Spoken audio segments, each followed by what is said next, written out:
Shri Matre Namah. In this video, I'll be singing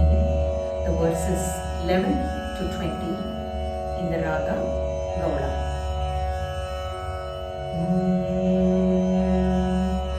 निज सल्लाप माधुर्यमि निर्भसित कच्छपि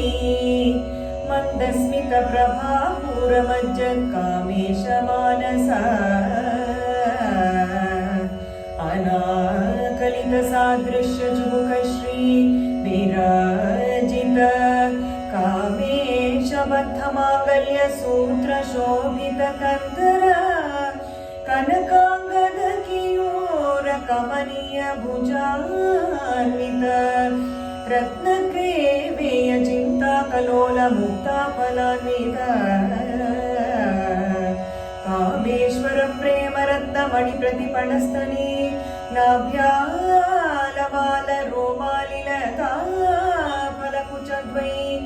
लक्ष रोमलता दारता समुन्नेय मध्यमा स्तनभारतलन्मध्य पट्टबन्धौ फलित्रया अरुणारुण कौसुम्ब वस्त्रभास्वत्कटीतटी रत्नकिङ्किणिकारम्य रशनादाम भूषित कामेश ज्ञात सौभाग्यमार्दमोरुद्वयमित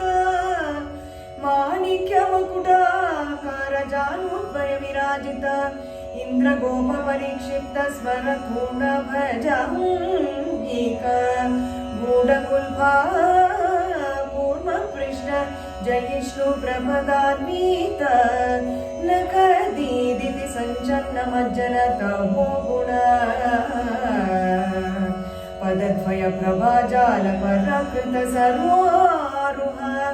शिंजान मणिमंजीर मंडित श्रीपदांबुज मराली मंदगमन